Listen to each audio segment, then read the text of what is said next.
Olá, pessoal, tudo bem com vocês? Eu espero que sim. Eu sou Larissa Mesquita, sou professora de Geografia aqui do Brasil Escola e eu tô aqui hoje para falar com vocês sobre enchentes no Brasil. Antes de começar a nossa videoaula, você já sabe, né? Se inscreva aqui no canal, ative o sininho, porque assim você vai ficar por dentro de todas as nossas atualizações. Vamos lá? Então, pessoal, vocês já perceberam que ao final de cada ano e ao início de cada ano, é muito comum que a gente ouça falar sobre as enchentes no Brasil? Esse é um problema que acontece em qualquer lugar do mundo, né? Não é uma questão específica do nosso país.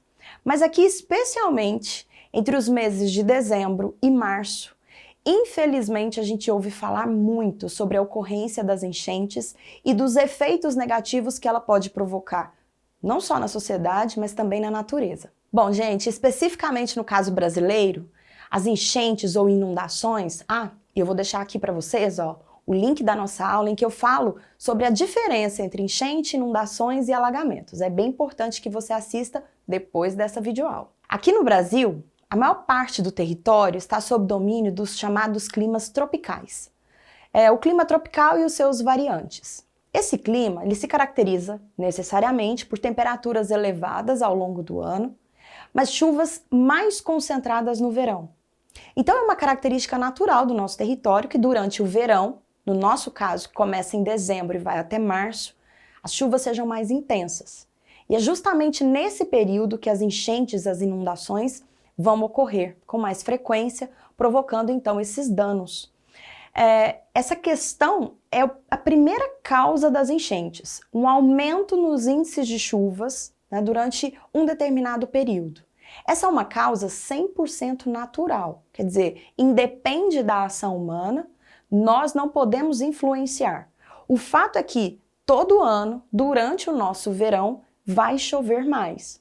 Necessariamente, os cursos d'água, rios, lagos, tendem então a ter os seus níveis elevados. Quando esses níveis transbordam o limite do canal, né, no caso do canal de água, é que ocorre então a inundação. Bom, pessoal, aí quando a gente entende, né, que o excesso de chuvas ou as chuvas mais concentradas no verão seria então a primeira causa e é uma causa totalmente natural para a ocorrência das inundações, nós temos de entender que existem alguns fatores que não são naturais, são, portanto, provocados por nós, os seres humanos, e que intensificam a ocorrência desse fenômeno. O primeiro deles é a questão da impermeabilização dos solos. Os solos impermeáveis, né, que acabam sendo característicos de grandes cidades, eles impedem a infiltração da água da chuva. Necessariamente, onde há asfalto, calçamentos, nós vamos ter um volume muito grande de água escoando sobre a superfície. Isso já é um elemento gerador de alagamento e pode intensificar as inundações. Outra questão diz respeito principalmente ao sistema de drenagem dessa água da chuva. Então, normalmente, quando a gente tem uma rua pavimentada, imagina aí, uma rua asfaltada, você tem que ter um sistema para que essa água que vai escoar pela superfície seja captada. É por isso que existem os bueiros, né, nas ruas. Essa água da chuva entra nos bueiros e vai por canais pluviais, subterrâneos, até o leito dos rios em geral. Agora, quando esse sistema de drenagem não é eficiente, então a gente tem aí uma causa humana para o aumento dos alagamentos e também das inundações. Um terceiro aspecto diz respeito à coleta de lixo. O saneamento é fundamental nesse caso. Se o lixo não é bem coletado, esse lixo necessariamente vai estar ou nos bueiros das ruas ou muitas vezes lançados diretamente nos leitos dos rios.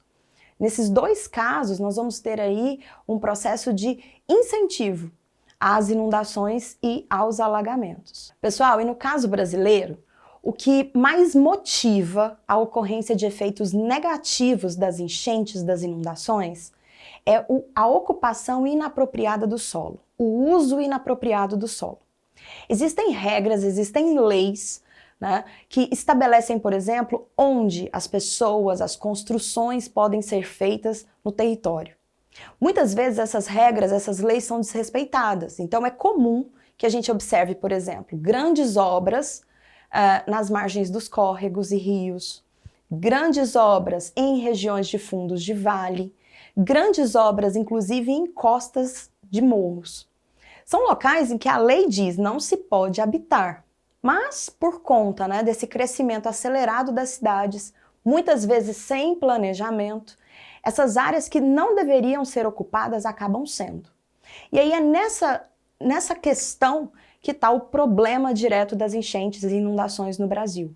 Acaba afetando muita gente, E os efeitos são sempre negativos. Para vocês terem uma ideia, um levantamento feito pelas defesas civis de todos os estados brasileiros apontou que 8 milhões de pessoas no Brasil vivem sob o risco de enchentes e ou deslizamentos de terras. Em 20 anos, 2.500 pessoas perderam a vida por conta desses eventos. É muita coisa. Isso se a gente considerar, só, evidentemente, as pessoas que perderam a vida. Agora, as pessoas que perdem suas casas, seus objetos, tudo isso contabilizado, esse número chega a milhões de indivíduos.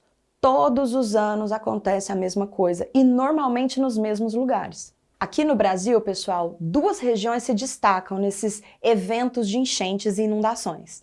A região Nordeste e a região Sudeste do nosso país. São as regiões mais populosas, e são as regiões que realmente verificam esse aumento nos índices de chuvas durante o verão. São também regiões em que a presença de relevos mais acidentados se torna mais comum, então os deslizamentos também assolam mais pessoas. Para você ter uma noção, só nos primeiros 20 dias do mês de janeiro de 2022, esse mesmo levantamento da Defesa Civil apontou que 10% das cidades brasileiras estavam então em situação de emergência por conta de enchentes e inundações e também por deslizamentos de terras. Bom, mas aí você deve estar se perguntando, E o que é que a gente pode fazer para minimizar, pelo menos, esses efeitos negativos das enchentes, das inundações? Bom, pessoal, o primeiro passo é o desenvolvimento de políticas públicas que visem um planejamento urbano. As cidades precisam crescer, mas elas precisam crescer de forma ordenada, a fim de que as pessoas não precisem viver em locais onde não se pode. Porque, veja bem, chover muito é uma característica natural, certo? Ninguém vai mudar isso. Portanto, é preciso evitar que esse problema afete pessoas. Outra questão é incorporar novas tecnologias no sentido de drenar melhor a água das chuvas, de calçamentos muitas vezes que podem receber a infiltração dessa água. Isso já existe em outros lugares do mundo, é preciso ser feito aqui. Então, meus queridos, espero que vocês tenham gostado e antes de ir embora, vou te fazer aqueles outros convites. Curta o vídeo, compartilhe com seus amigos, acesse os links aqui na descrição e siga o Brasil Escola nas nossas redes sociais. Tchau, tchau!